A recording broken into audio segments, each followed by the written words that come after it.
All right, so welcome to our first applied biochemistry activity. So this will be an activity where I'll talk about some diseases or some applications of biochemistry concepts that we've been discussing in class. So unfortunately, the first disease your book talks about in the clinical insights insert in your chapters is a really devastating one called kwashiorkor, or I believe I'm pronouncing that correctly. So this is a malnutrition disorder caused specifically by a protein deficiency in children. So it's related to a similar disease called marasmus, but that's just an overall calorie deficiency in children. So kwashiorkor is specifically a protein deficiency. So the name kwashiorkor comes from the Ga language from Ghana, and it translates roughly to the disease of the displaced child, or the disease of a child after another child is born. So basically, the child is no longer breastfeeding, so it's not getting proper protein intake. So it's usually the child is eating plenty of carbohydrates or fats or stuff like that. It just has they just have a protein deficiency. So this disease is reversible, but it can cause severe long-term pathologies. So this includes susceptibility to infectious diseases because obviously your immune system is made up of tons of different proteins. All your antibodies are made out of proteins. All the receptors on all your immune cells are made out of proteins. So if you're not getting enough protein in your diet, you're not able to break those down into amino acids that then you can use to synthesize these different proteins that you need to mount an immune defense. There's also neurological problems because obviously there's lots of different proteins that are important in neurological development in children. So it's a terrible disease. It's usually typified by edema. And so this is an increase in fluid uptake by cells. So you can see this poor child in this figure here on the left. This is sort of a famous photo that was taken during the Nigerian Civil War, or the Biafra War, that took place in the late 60s in Nigeria. Unfortunately, this was a terrible civil war, and there was a blockade on the secession state called Biafra. Most of the protein in people's diets, especially children, came from dried fish that was shipped in from Norway. And this was just supplemented with, eggs and meat and cheese and everything. But due to this civil war, there was a blockade on the incoming shipments of this really important protein. And so even though these children were eating enough carbohydrates or fats, they weren't getting enough protein. So you can see this is typified by this distended belly, and that's actually caused by edema. So there's a lot of proteins in your blood and in your lymphatic system.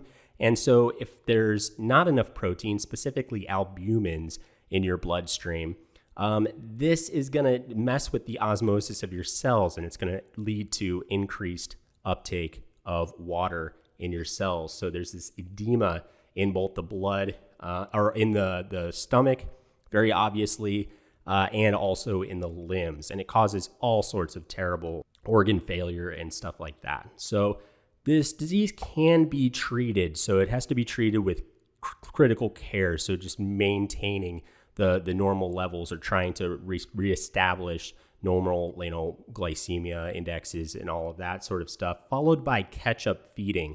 So there's specific foods that are very high in calorie and protein, such as this right here called plumpy nut, which was invented by the French for specifically this type of problem.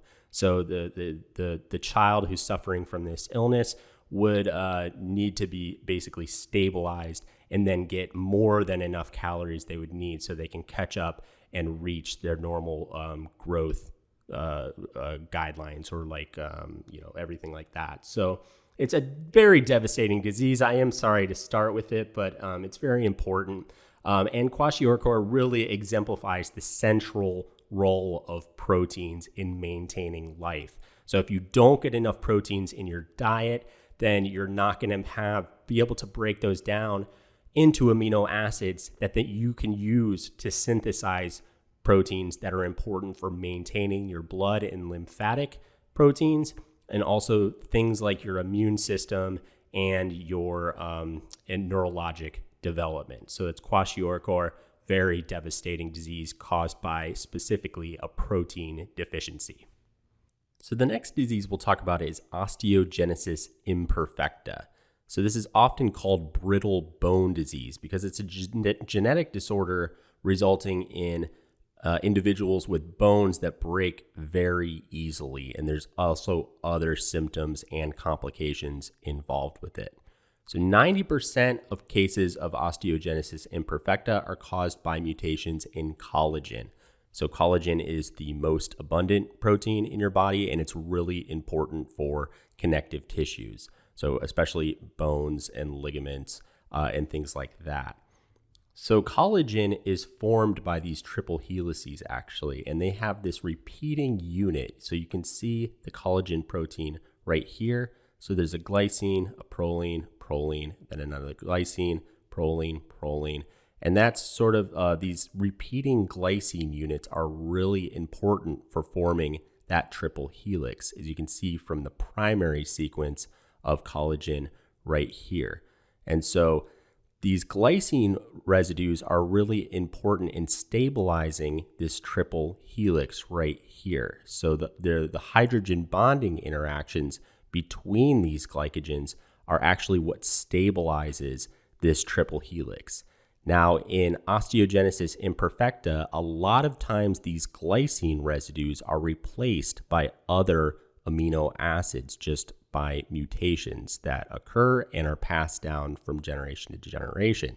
So even just an alanine residue with one methyl group in place of one of these glycines can cause the breakdown of collagen and then cause osteogenesis imperfecta.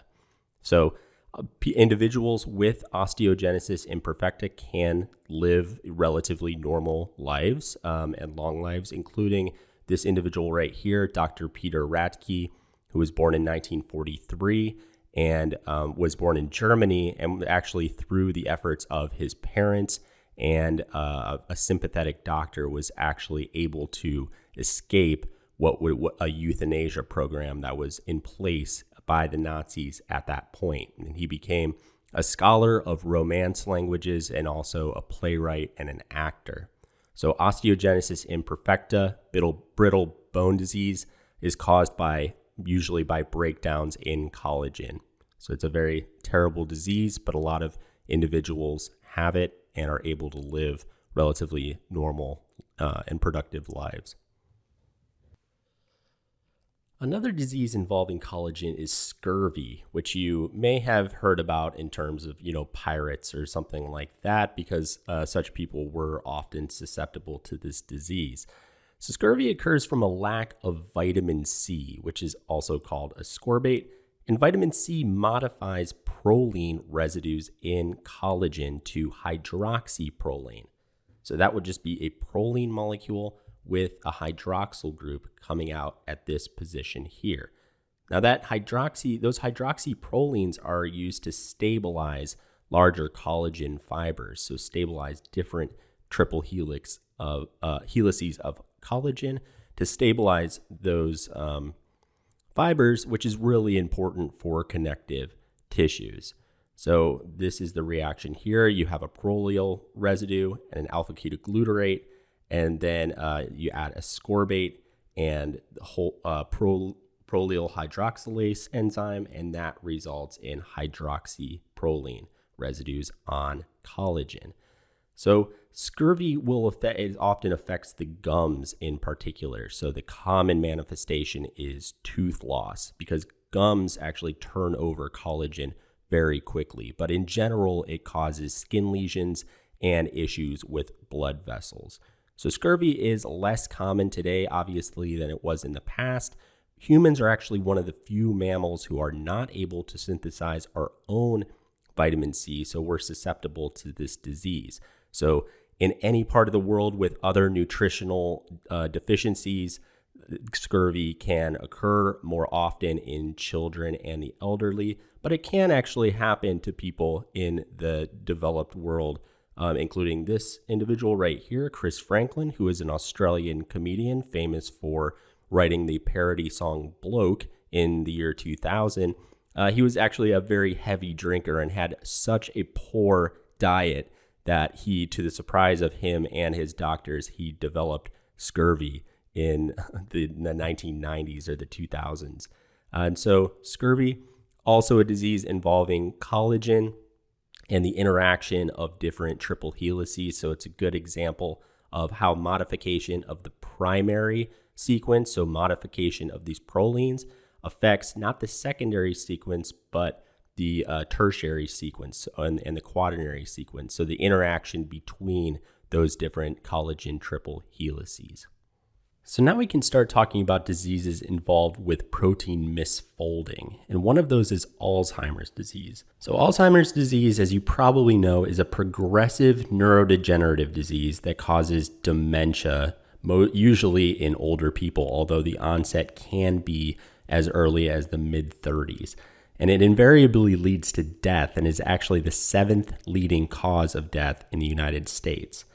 So the disease of Alzheimer's, while a lot is not known about Alzheimer's and there are no really good treatments for it at all, it is associated with the development of what are called amyloid plaques in neural tissue.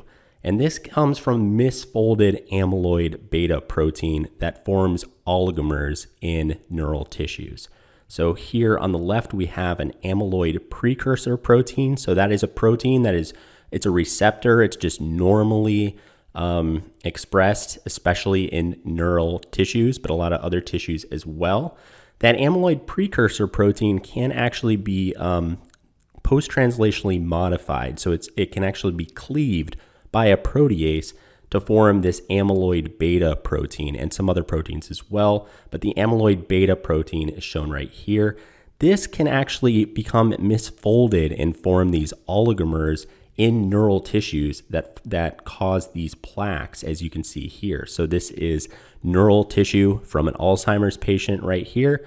And the staining, this brown staining, is immunostaining, so it's antibody staining of amyloid beta protein. And you can see they form these oligomers or these collections, these plaques in neural tissue.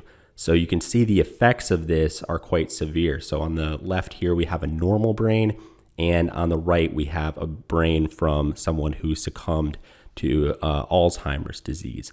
So this is a really important disease. It's an active area of research, especially in the coming years as the baby boomer generation, so people who were born in the post-World War II years, are aging. It's a large population. So Alzheimer's disease is a terrible disease, and it is associated with the misfolding of these proteins in neural tissues. Another disease associated with protein misfolding is Parkinson's disease. So this is a neurological disorder that mainly affects or manifests as affecting motor function. So there's also other issues with Parkinson's disease. So there's also association with sleeplessness and depression and anxiety, but motor function is the primary symptom associated with it. So Parkinson's disease, while again, there's a lot unknown about it, it's associated with cell death in a region of the brain called the substantia nigra, which is in the midbrain area. And the substantia nigra, the cell death in this region causes a dopamine deficiency. And this is due to, that cell death is due to the formation of what are called Lewy bodies. So these are collections of misfolded proteins, including this protein here called alpha-synuclein. So alpha-synuclein is just a normal protein that functions in your neurons that's involved with neurotransmission between different neurons, but it can become misfolded and associated with other proteins, including ubiquitin, and form what are called Lewy bodies. So this is a staining of cells from the substantia nigra of a Parkinson's patient, and using an antibody technique, you can actually stain these cells for alpha-synuclein, and you can see this collection of alpha-synuclein proteins here forming a Lewy body, which is this dark blob in the middle of this cell. So This dopamine relationship between Parkinson's is pretty interesting and really important for understanding amino acids. So here we have tyrosine. So tyrosine can be modified, this amino acid, to form L-DOPA or levodopa, which is this molecule here. And you can see it looks just like the amino acid tyrosine. It is itself an amino acid, but it has an extra hydroxyl group here on the phenyl ring.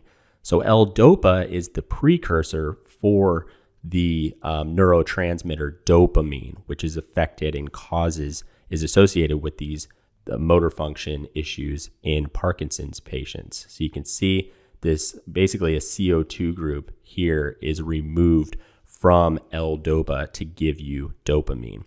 And so this is an awful disease, obviously, and Parkinson's can actually be treated with by administering L-DOPA to patients. And so this was determined, I think, in the 60s or 70s. And one of the people associated with this, with the use of this, the successful use of this in patients, was Oliver Sacks, who is a very famous neuroscientist and physician. And he was actually portrayed by Robin Williams in the 1990 movie Awakenings. And unfortunately, Robin Williams actually succumbed. The part of it associated with his death was the formation of Lewy body dementia, so Lewy bodies in his brain. So it's an unfortunate disease that has affected a lot of quite famous people, including Robin Williams, Michael J. Fox, and Muhammad Ali. So Parkinson's disease, another disease associated with protein misfolding, and we can also see how these neurotransmitters and these precursors to neurotransmitters that can be used to treat the disease are derived directly from amino acids, in this case, tyrosine. Another disease involving protein misfolding and aggregations is Huntington's disease, which is an inherited neurodegenerative disorder that starts off and progresses as it goes. So it'll start with chorea symptoms. So these are uncontrolled, involuntary movements. Sometimes people don't even notice that they're doing them. But this, unfortunately, will progress to the inability to talk. You're basically bedridden, and then ends with dementia and death. So how Huntington's disease is caused is by these CAG expansions in the gene that encodes a protein called huntingtin. So huntingtin interacts with a lot of different proteins, but its actual function within the cell seems to have a quite diverse functions that aren't entirely teased out yet. But it's mostly known for its association with this particular disease. So we all carry 2 copies of this huntingtin gene, and it has this region where it basically has a repeat of CAG, CAG, CAG.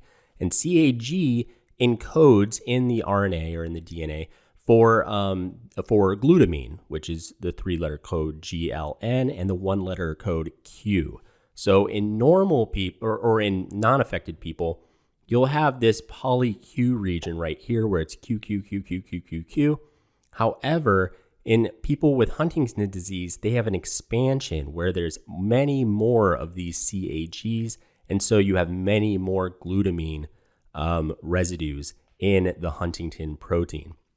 The problem with this is that this leaves the protein susceptible to cleavage by proteases, and then these poly-Q regions will actually aggregate in cells, particularly neurons, and that's what ultimately causes this the Huntington's disease symptoms and manifestations. So it's a really, really bad disease. It affects people at a fairly young age sometimes. So and the more CAG expansions, the earlier onset and the worse the disease manifestations are.